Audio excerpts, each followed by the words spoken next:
Bismillahirrahmanirrahim. Assalamu alaikum students. Today we are going to start our new chapter of physical chemistry, chemical kinetics. And in chemical kinetics we are going to learn about the order of a reaction. First of all, we are going to know about order of a reaction. What is an order of a reaction? The order of a reaction is defined as the sum of the parts of concentration in the rate law. The term rate law, not the balanced chemical equation, but the rate law. The rate law may be as same as the chemical balanced equation, but it may be different. And the power, the coefficient. The coefficient in the rate law becomes the power. Coefficient जो होता है उसके जो हम सम ले लेते हैं, चाहे हमारे पास 2 रिएक्टेंट है या 3 रिएक्टेंट हैं, उनका हम सम ले लेते हैं and the sum will be equal to order of reaction. Suppose we are having a reaction in which A and B are reactant which react and form products, and the coefficient in the rate law is M for A and N for B, and the sum of M plus N and the sum M plus N is equal to order of a reaction. ठीक है, याद रखिएगा बेटा, rate law is something else than balanced chemical equation. ये balanced chemical equation के same उस जैसा भी हो सकता है और उससे डिफरेंट भी हो सकता है. ठीक हो गया. तो रेट लॉ में जो भी कोफिशिएंट हम रिएक्टेंट के साथ लगाएंगे वो उसको हम पावर बना लेंगे. इस तरह हम रेट जो है वो निकाल सकते हैं, और इसके लिए हमें एक कांस्टेंट के भी लगाना पड़ता है. ऑर्डर ऑफ रिएक्शन के लिए ये जो हमने इनके लिए है पावर बनाई थी, उनका सम ले लेंगे तो हमारे पास ऑर्डर ऑफ रिएक्शन निकल आएगा. There are 4 types of order of reaction: zero order, first order, second order and third order. First of all we are going to start zero order reaction. Zero order reaction क्या होता है? जिसमें जो rate of reaction है, ये जो एक से ज़्यादा रिएक्टेंट है, तो एक रिएक्टेंट जिसकी कंसंट्रेशन पे रेट जो है वो डिपेंड नहीं करता, independent of concentration of that reactant, तो उस रिएक्टेंट के लिए रिएक्शन का ऑर्डर उसके लिहाज से ज़ीरो ऑर्डर होगा. ठीक है. A zero order reaction is one whose rate is independent of concentration. ठीक हो गया. For example the rate law of reaction, जैसे कि NO2 यानी नाइट्रोजन डाइऑक्साइड और कार्बन मोनोऑक्साइड के दरमियान रिएक्शन हो तो ये हमारे पास नाइट्रिक ऑक्साइड और कार्बन डाइऑक्साइड बनाता है एट 200 डिग्री सेल्सियस. इंटरेस्ट की बात ये है कि ये जो रिएक्शन है it does not depend upon the concentration of carbon monoxide. तो इसका मतलब है कार्बन मोनोऑक्साइड के लिहाज से इस रिएक्शन का ऑर्डर ज़ीरो होगा, जबकि NO2 या नाइट्रोजन डाइऑक्साइड के लिहाज से ये सेकंड ऑर्डर है. अब चूंकि ये कार्बन मोनोऑक्साइड की कंसंट्रेशन पे डिपेंड ही नहीं कर रहा, it is independent of concentration of carbon monoxide, so the order of reaction in relation to carbon monoxide is zero.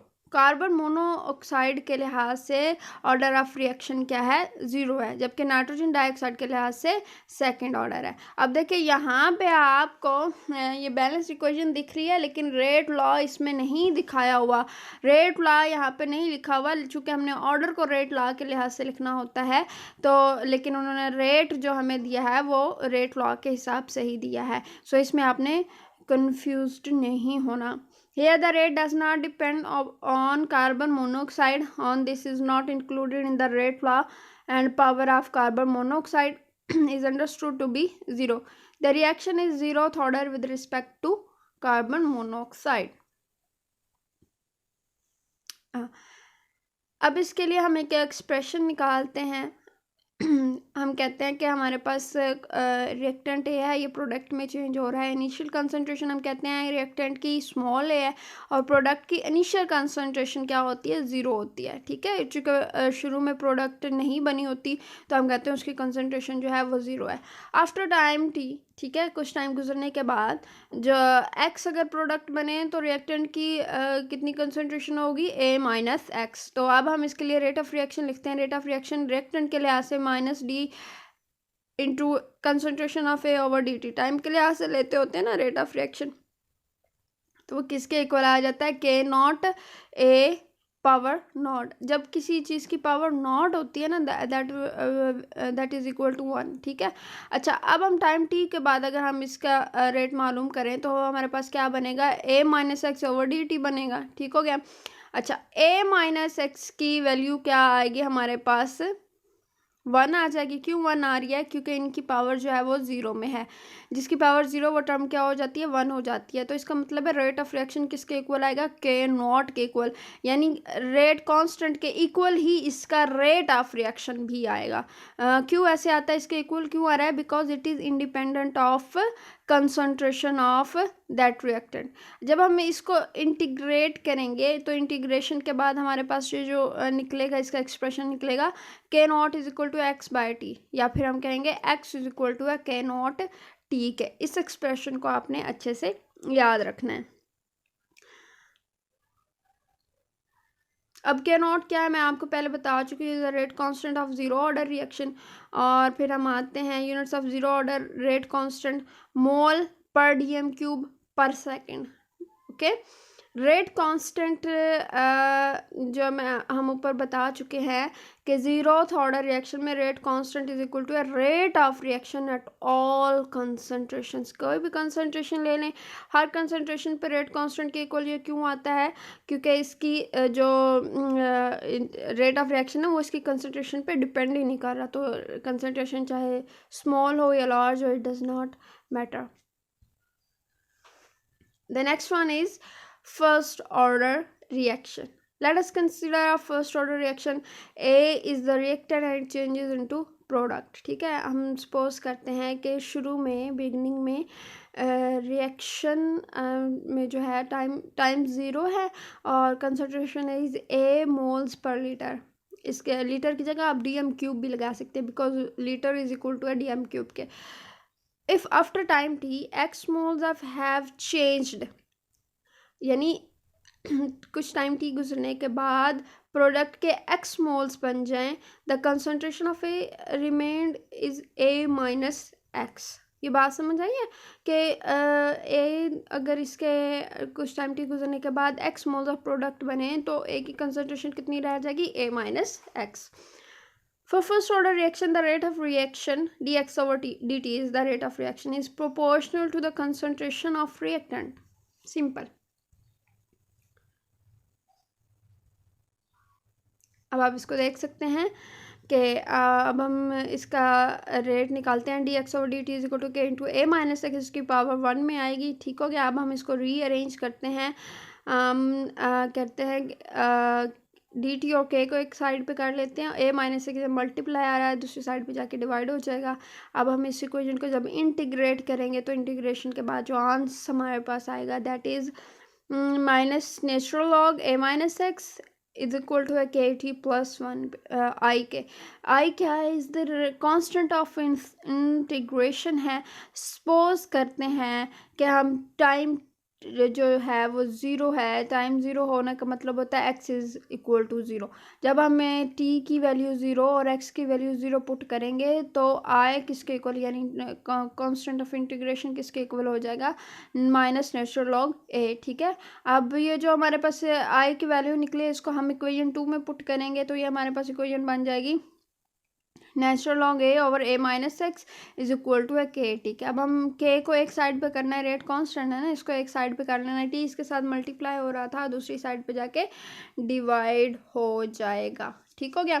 Next हमारा स्टेप होता है कि ये नेचुरल लॉग में था तो नेचुरल लॉग को हमने कॉमन लॉगरिथम में चेंज करना हो तो हम जब हम इसको कॉमन लॉगरिथम में चेंज करते हैं तो इसको 2.303 से मल्टीप्लाई करते हैं। ठीक हो गया। तो ये हमारे पास इक्वेशन क्या बन जाएगी फर्स्ट ऑर्डर के लिए, 2.303 over T log a over a minus x.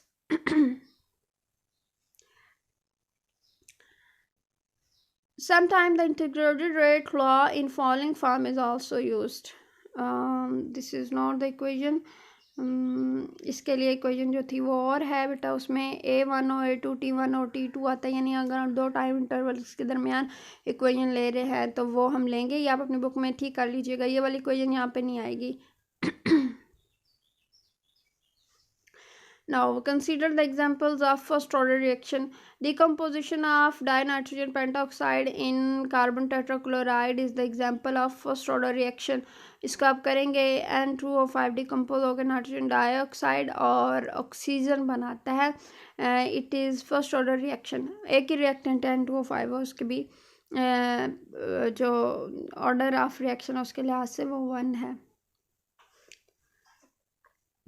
Decomposition of H2O2 in aqueous solution.